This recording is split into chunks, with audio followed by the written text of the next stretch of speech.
Hello, everyone. My name is Light, and welcome back to the Hopelessly Bedrock SMP. We are starting today at the slime farm. We spent most of the first episode building this farm, and let me tell you, it has been very productive since that build. And I have also been a busy beaver in other areas as well since our last stream. So, what we're going to do today is, first of all, we'll go down, we'll take a look at the slime farm to see the production. And as well, I'll give you a little tour around so I can show you some of the updates I've made to the starter area. And then we are going to go down and build a zombie XP farm out of the spawner that I had said I found last episode. So that should be a whole lot of fun. So again, hello everyone. Alright, let me fix my view here. Let's go down and we'll take a look at the production in the slime farm. Here we are in the collection area. Here's the chest. Now, as a heads up, I've actually already emptied this one time. So this is what we have gathered since the one time I've already emptied it. Alright. Alright. Not bad. Not bad at all. I have many slime blocks and many slime balls, so there will be many sticky pistons and or contraptions using that stuff to come. Alright, so not a lot has changed, but I have made some updates. So last time we were in the night and we didn't necessarily get a good look around here. So there's the mountain that I'm going to be building my base on, way up on top of there. That's actually where we started last episode, and up there is still the ice farm, which I have since been able to use. I do now have a mending villager, and have mending on my armor and tools. Not the armor I'm wearing, but I do have some on my armor and tools, and oh my god, people, look at this. So, I've been harvesting oak trees for a little while in hopes of getting one of these. And it finally happened. We have a bee's nest. Alright, I've been hoping to get one of these so we could get some honey blocks and a honey farm on the go. And ladies and gentlemen, we have one. So, come nighttime, I'm going to have to use a campfire, get my Silk Touch pickaxe, and we're going to take this bad boy down so we can use this in a farm. Oh, that is fantastic. I never noticed this until right now, so that is great. Excellent. All right, now, so again, we do have a little sugarcane farm going right here. Not very much, so in a very soon episode, we're actually going to build a more automatic farm, probably a zero-tick sugarcane farm, to start harvesting that stuff a lot more readily, especially now since I do have some villagers, a lot of librarians, so I'm going to need the paper. I have repurposed the little garden here. It used to be carrots, potatoes, and wheat. It is now 100% carrots because my farmer has a carrot trade along with some pumpkins and melons. We do have some pumpkins and melons, so again, we'll be making an automatic farm for those as well. There's the sweet berries I mentioned last time. I've planted a couple more of these. We had a creeper incident, so when I replanted them, I planted a little more than I had. I never mentioned this last time, but in these are actually animal pens. So in here we have cows. So I breed these guys. They have a baby. Babies go over to this side. And then I can come down here, hack away. All the drops go in the chest right down here. Over on this side, in here, we have some sheep. I'm eventually, in a future episode, going to use these guys in a sheep farm where we will dye them all the individual colors and start having a hefty supply of wool coming in that way. You know, we'll do some redstone, some observers, make it all automatic, using some dispensers and shears. Be a fun time. And over here, we have some chickens. I was up on top of the mountain gathering some ice and happened upon this group of chickens. I was needing some, so, you know, it was very fortuitous. So needless to say, I led them back here, put them in this pen, And we will use these guys in an automatic chicken cooker, which again we will build in a future episode. I've also made some updates to the house, as you can see. I would say now it's finally done. This is the little starter house. I had initially used oak wood, but I have now switched that out for dark oak wood, because I think that looks a little better. And I also fixed some spots in the roof and whatnot. Alright, so that is the update for now. So, before we go anywhere, let's take the time to build ourselves a campfire. Voila!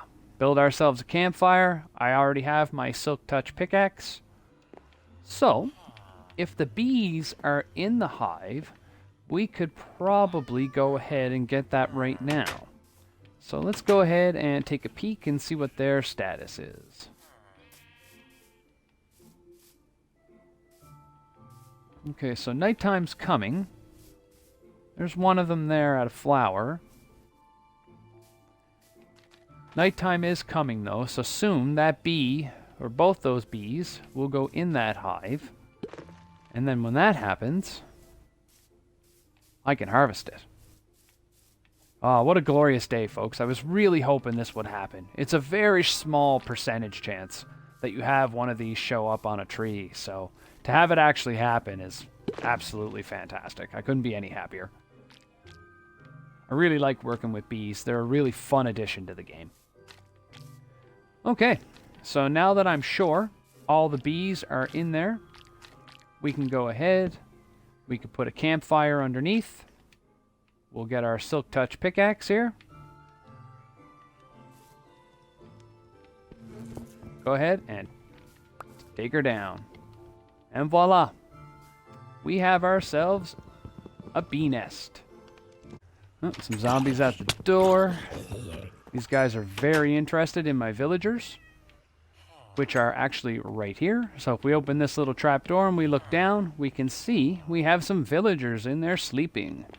So far, I do have a guy that sells me mending at a very good price. I also have a guy that does Smite 5. I have Unbreaking 3. And I think it's Protection 4. I can't remember the other one, but there is another guy. Either way, we do have some villagers, and let me tell you, what a time getting those guys here. I should have streamed that because it was quite the adventure. I had to move these guys several hundred blocks in a boat. If I had had enough rails, I would have did it that way. I just didn't have enough. So I just did it all within a boat. It worked out in the end, but it took a while.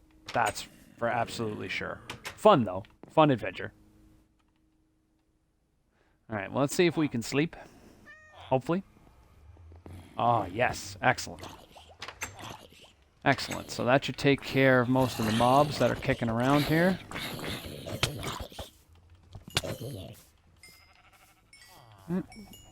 Alright, so a couple zombies. Let's see what else. Creeper down there. He can stay down there. Okay.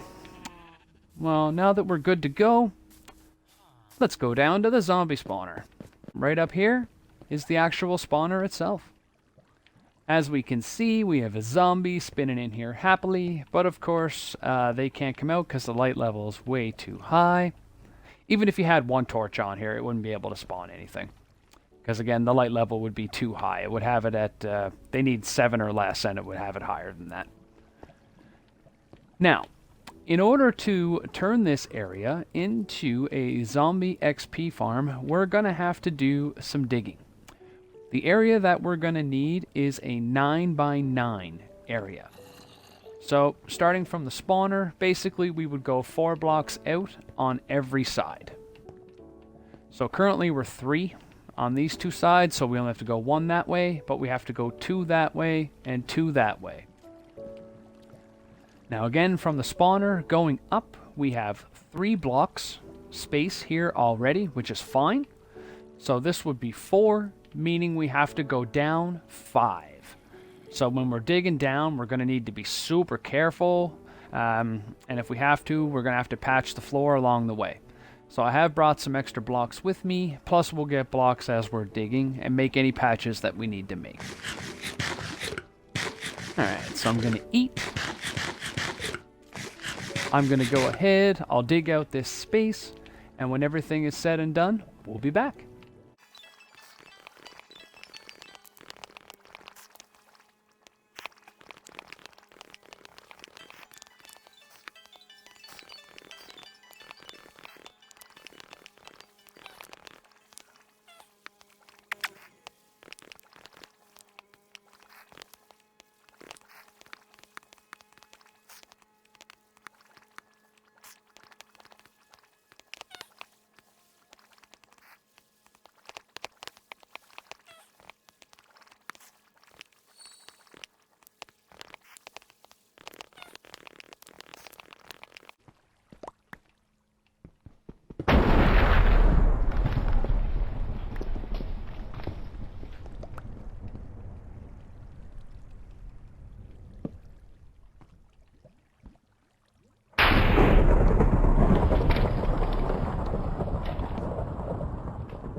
Thunder.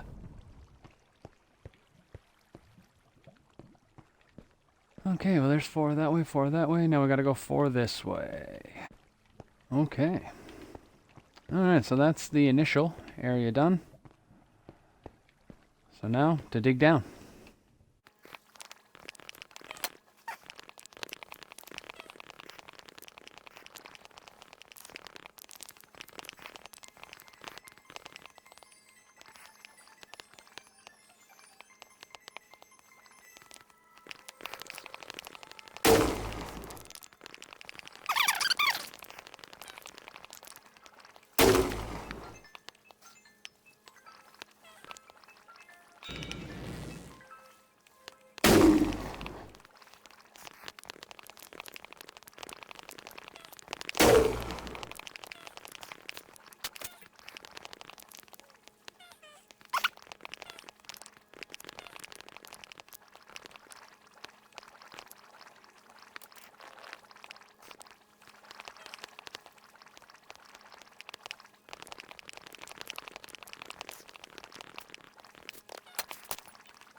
Hoo-wee.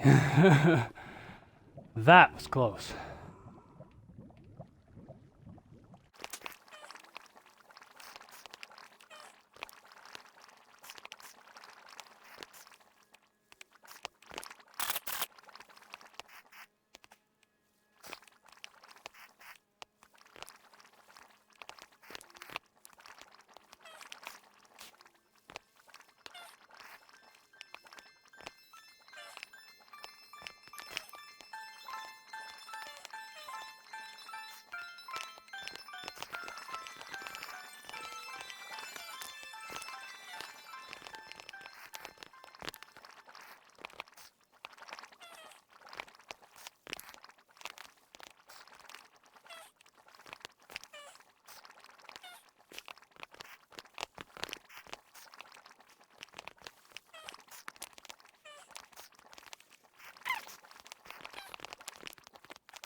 Alright, so she is slow going, but slowly but surely, we're getting there. Oop. Wrong spot for the hopper.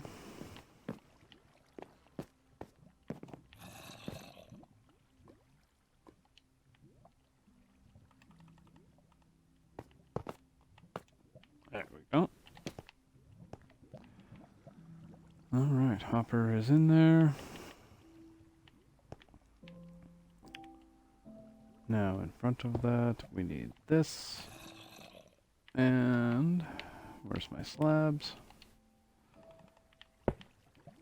Oh.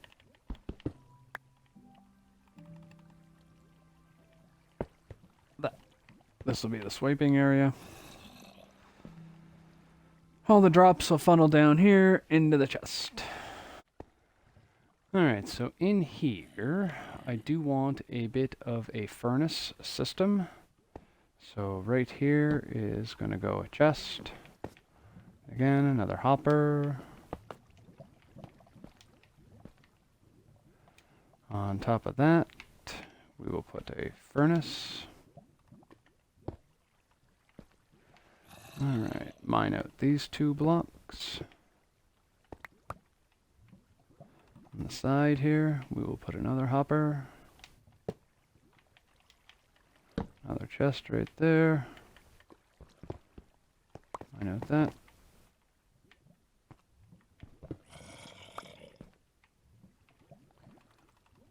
Okay, and then for the fuel,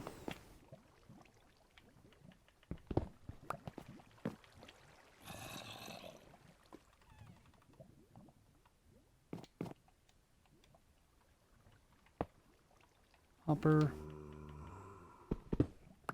dash our way to here, place that, chest. And for the drops here, we want a double chest. There we go. This is the killing and collection area, and also a smelting area for any drops that come through, so like gold armor, things like that. You could smelt that right on the spot. Yeah, so fuel there, items to smelt in there, output down there. Alright, so that being said, that is this area completely done. Okay, so let's go back up top. And now, lastly, the last thing we need to do is put in the water, take out the torches. And then we're ready to give it a whirl. Okay, so the first bit of water that we can put in right away is this piece right here. Because we are 9 blocks wide, the water will only travel 8 blocks right up to the hole. So you plop that right there. Oh, wait now. Maybe I made a miscalculation. Let me count this again.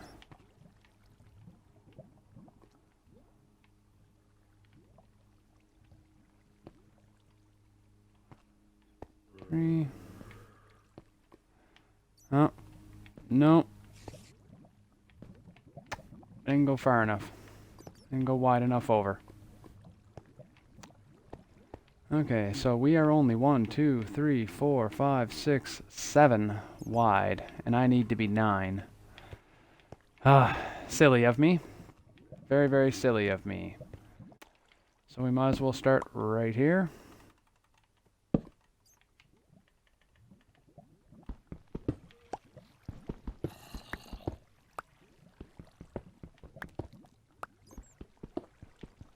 Alright, so I think that's probably all of the hole. Yeah, that's good. We never ran into any more infested stone, which is nice.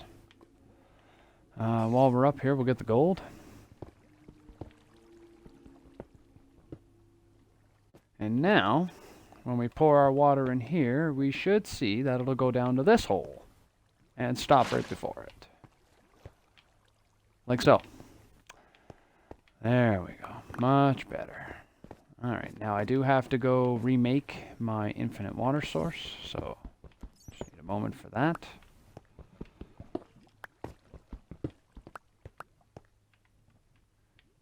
Alright. And actually, I'm just going to make it right here in this wall. Figured that'd be the easiest.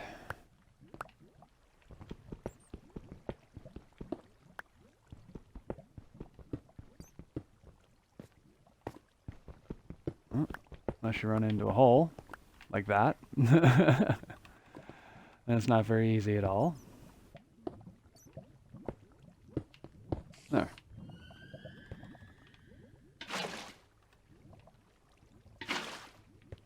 There's the infinite water source. Now, the way that we want to do the water in here is basically we want to go right across this side, starting here, skip this block, and then here, right across the rest of the way. While I'm at it, though, I'm going to get this torch, because getting to it later will be a pain in the butt. I'm also going to get some of the torches on the spawner, because they'll be a pain in the butt to get later as well. Yeah, so those 3 there. Alright, so fill your buckets and start filling your water.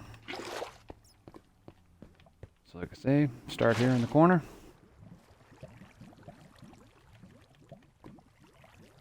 Alright, then you want the 3rd one over, and then all the way across.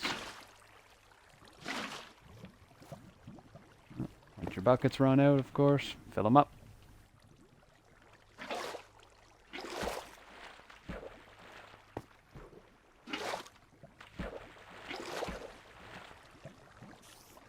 Okay. Now, it is a little annoying having to place your water like this, but, you know, gotta do what you gotta do, right? Alright, so there's our water. So what's going to happen is when the zombies spawn, the water's going to flush them down into this channel. This channel here is going to flush them over to the corner. They're all going to fall down into the kill chamber, where I'm going to hack at them at the knees. Okay, now that we're done with the infinite water source, just fill that in. Don't need that anymore. And now the next thing is to get out of here, which can be a bit of a pain, but with a little bit of work, you can do it. Basically, I found the easiest way. You know I'm going over there, so right now I'll take that out. So I know I'm going over there, so essentially I just kind of block myself up on the wall here as I go. Take out the one behind you.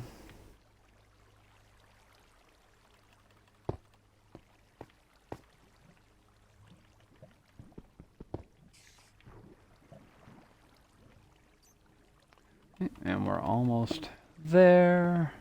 Now I'm at the same level. Just fantastic. So now you just kind of bridge across to your door. Or the area, your designated area to get in and out if you need to come check on it. Next we take out that. We take out that. And then from here, we take out this. And then finally, take out this. And as you can see, the moment we took that torch out, we immediately had a zombie spawn in here. Okay, so now that that's where... So essentially, we're done in this room. Go ahead, seal it up. Now that that room is nice and dark, go ahead and replace the torch that was up here. Make sure you know you're not given any surprises when you want to come back here next time. Alright, now that that's done, let's go check out the killing chamber and see what we got. And as we can see, the zombies fall one by one. You can just stand here with your sword, hack away.